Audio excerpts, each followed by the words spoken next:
নমস্কাৰ এজন ভিউৱাৰ্সে মোক সুধিছিল যে এই ভুলটো তোমাৰ ফালৰ পৰা হৈছে মই তোমাৰ পৰা শুনিবলৈ অপেক্ষা কৰি আছিলো এনে ধৰণৰ বাক্যবোৰ আমি কেনেদৰে ইংৰাজীত ক'ব লাগে বা কেনেদৰে ইংৰাজীলৈ ট্ৰান্সলেট কৰিব লাগে তাৰ ওপৰত এটা ভিডিও প্ৰস্তুত কৰিব লাগে গতিকে আজিৰ এই ভিডিওটোত মই আপোনালোকৰ বাবে 4-5টা এক্সাম্পল লৈ আহিছো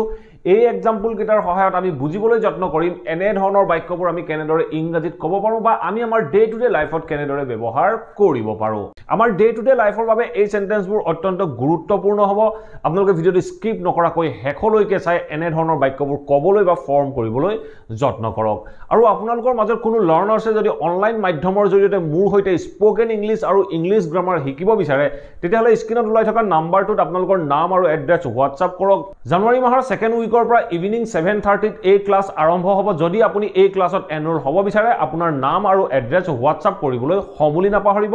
আমাৰ ফালৰ পৰা আপোনাক ক্লাছৰ সবিশেষ জনোৱা হ'ব সো আহক এতিয়া ভিডিওটো আৰম্ভ কৰো আমি আমাৰ ডে টু ডে লাইফত কেতিয়াবা এনে ধৰণৰ বাক্য ক'ব লগা হয় যে মোৰ ফালৰ পৰা তোমাক সহায় কৰিব নোৱাৰো মোৰ ফালৰ পৰা তোমাক সহায় কৰিব নোৱাৰো এই বাক্যটো যদি আমি ইংৰাজীত ক'ব লগা হয় আমি কেনেদৰে ক'ব পাৰো আমি প্ৰথমতে ক'ব লাগিব মই তোমাক সহায় কৰিব নোৱাৰো তেনেকুৱা ক্ষেত্ৰত আমি বাক্যটো কম I can't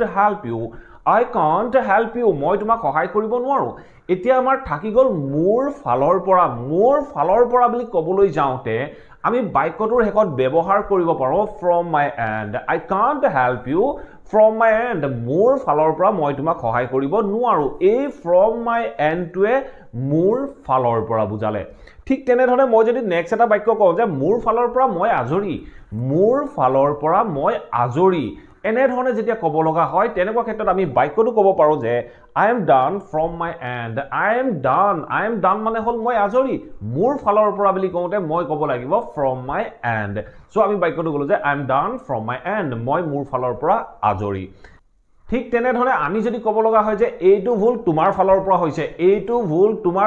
হৈছে বা তোমাৰ সাইডত হৈছে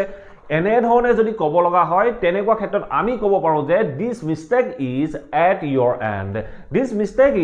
your end এই ভুলটো তোমাৰ সাইডত হৈছে এনে ধৰণে ক'বলৈ যাওঁতে আমি ক'লো this mistake is at your end ঠিক তেনে ধৰণে আমি ক'ব পাৰো যে তোমাৰ ফালৰ পৰা কি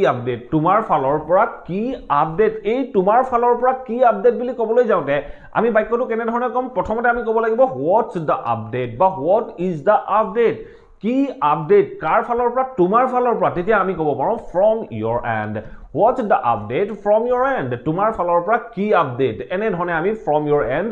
বাক্যৰ হেকত ব্যৱহাৰ কৰিব লাগে ঠিক আছে এতিয়া সব নেক্সট সেন্টেন্স সব কি কৈছে তুমি তেখেতৰ পৰা কিবা খবৰ পালা নেকি এই বাক্যটো সব তুমি তেখেতৰ পৰা কিবা খবৰ পালা নেকি তুমি খবৰ পালা নেকি বুলি কওঁতে আমি কি বুলি কম আমি ক'ব লাগিব have you received any news তুমি কিবা খবৰ পালা নেকি কাৰ পৰা তেখেতৰ ফালৰ পৰা তুমি তেখেতৰ ফালৰ পৰা কিবা খবৰ পালা নেকি তেতিয়া আমি বাক্যটো কি কম have you received any news from his end তুমি তেখেতৰ পৰা কিবা বা তেখেতৰ ফালৰ পৰা কিবা খবৰ পালা নেকি এনে ধৰণে আমি ফালৰ পৰা বুলি বুজাবলৈ যাওঁতে তেখেতৰ সাইডৰ পৰা বুলি বুজাবলৈ যাওঁতে আমি বাক্যটোত from his end from your end from my end এনে ধৰণে ব্যৱহাৰ কৰিব পাৰো আশা কৰো এই ভিডিওটোৰ পৰা আপোনালোকে নিশ্চয় বুজিব পাৰিলে এনে ধৰণৰ বাক্যবোৰ আমি কেনেদৰে ইংৰাজীত ক'ব লাগে বা কেনেদৰে ইংৰাজীলৈ ট্ৰান্সলেট কৰিব লাগে যদি আপোনালোকে ভিডিওটো চাই ভাল পালে প্লিজ ভিডিওটো লাইক কৰক আৰু সকলোৰে মাজত শেয়াৰ কৰি যাবলৈ সমুলি নাপাহৰিব আৰু যদি আপোনালোকে এই চেনেলটোৰ মাধ্যমেৰে বিভিন্ন ইংৰাজীৰ বাক্য বিভিন্ন সেন্টেন্স ষ্ট্ৰাকচাৰৰ বিষয়ে শিকি থাকিব বিচাৰে প্লিজ চেনেলটো সাবস্ক্ৰাইব কৰি লৈ অল নোটিফিকেশন অন কৰি ল'ব মই আপোনালোকৰ বাবে এনে ধৰণৰ ভিডিও ৰেগুলাৰ আপলোড কৰি থাকো আপোনালোকে নোটিফিকেশন পাব আৰু ভিডিওবোৰ চাব পাৰিব thank you for watching this video have a nice day